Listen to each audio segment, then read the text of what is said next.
At World Dairy Expo time, I spent about 5 or 6 hours with two very prominent dairymen from Canada. And they think our whole United States government is a mess. And they also think our dairy pricing structure, what's supposed to be free market, is a total disaster. They are making money in Canada. The only time they have not made money is back in 2003, 4, and 5, or whatever it was when they had BSC, the border closed. They couldn't get rid of their cattle. The cattle were worth nothing. Now they got through that hurdle, so they're over that hurdle, so to speak, and they're doing just fine. So I don't have any specific questions, I just want to make some of those comments.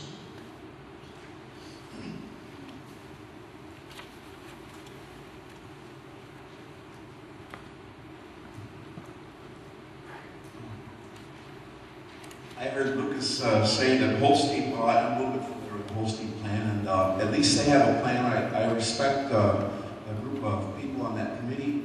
I think they've put a lot of thought into this. I'm not saying I'm not smart to say it's the perfect plan. I'm sure there's things that could be improved, but it's a plan. The other thing Lucas said is they're ready to go with it. I mean, with the support and stuff, ready to go, ready to try it, give it a 3-year trial. It's better than anything else that we've heard so far. I'd like to see more meat in it. I've got a lot of friends in Canada too, and I know that that system has worked, but maybe not so much. It's not maybe geared for this country as it is in Canada. I heard Mr. Furman say that anything he did not agree with Holstein, so already we're disunited. But he did have a plan, and if he does, he's not going to look at getting it going for another 2 or 3 years. So then we're 5 years down the road. In the meantime, we're losing a lot of dairy, young that are trying to get going, older ones that are struggling. All I'm saying is I just wish we could work and look hard at something that is close. We've had some good minds behind it. I really think we need to get behind this plan, give it a 3-year trial. In the meantime, maybe look at another plan if it's not working. I think the question there is, if I may ask, is how, and both based on John and Bob's comments, the timeliness here. I think the pain is real, the pain is now. We don't have 2 to 3 to 5 years. So let's talk about that. You know, how quick could we implement something?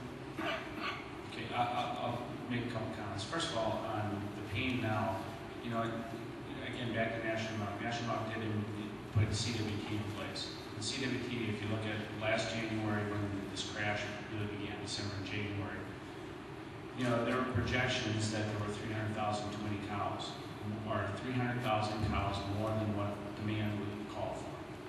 And so therefore, CWT enacted these herd retirement programs. You can argue it if you like it or if you don't like it.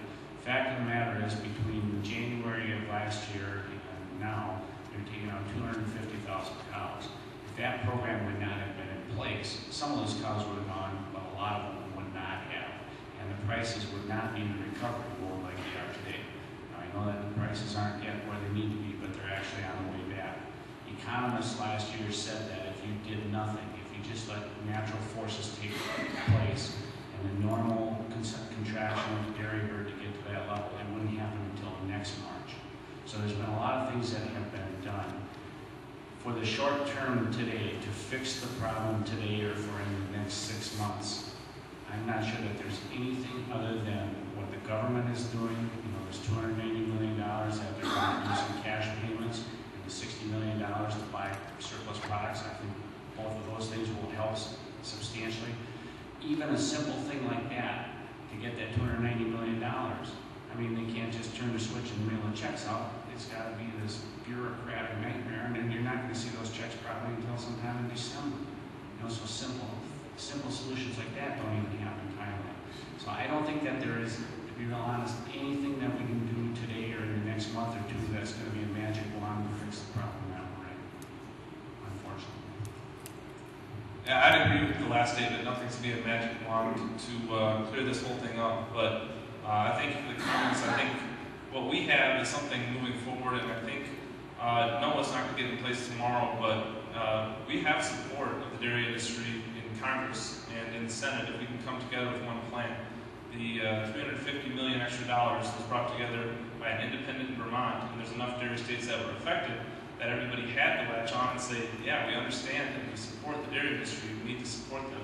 I think if we can come together, and we're not naive enough to say that this thing's perfect, and we're not naive enough to say that we have all the pieces together yet, and we're not naive enough to say that we're going to have 80% of the people supportive, maybe 70, maybe 60, but I'd agree, work with us, work with a plan like ours moving forward.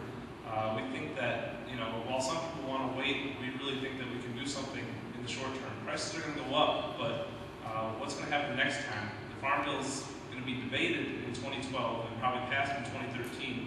Well, if you look at the Corn Mill model that Mr. Cooper had up, 2012 is the next one of these. So do we really want to wait that long? Our next question.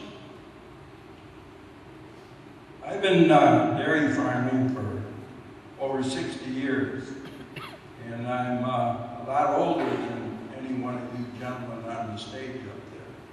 So now age is wisdom. I got you all beat, but I'm not sure it's not. But anyhow, I'm sorry I missed out of the things that went on today because I'm getting hard of hearing. And this was the year I was going to get a hearing aid. But the price of milk is so poor I can't.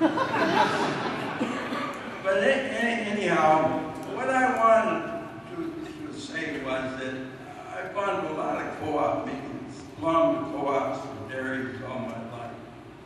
And I have been disappointed over the years with the thoughts and the direction of our co-op leaders. I even saved a page out of a Ag magazine from probably 25 years ago where Mr. Storhawk, who he was leader of that time Wisconsin dairies, telling how the free market is so much better than any kind of supply management. Well, I thought he was wrong then, and I think he's wrong now. But what I want to say is I'm encouraged to see 3 of the co-op leaders on the stage today, and I think they're advocating some kind of a supply management program to bring the price up. And I just hope that this is a signal that a large majority or all the co-op leaders will get to do something like this, because there's a lot of different co-ops in the United States, and they have so much large volume of that milk. So I hope that something can come about. This has been the worst year in 60 years that I've ever experienced for cash flow. And it's going to set me back, and I've been farming 2 boys, milk, 375 cows. It's going to set us back 7, 8 years before this price comes back, maybe in 6 months, 8 months. It's just like paying all that debt all over again. So sometimes you wonder why we're in the industry. But I hope you as co-op leaders can get some encouragement, be aggressive, and move ahead with this program because we need something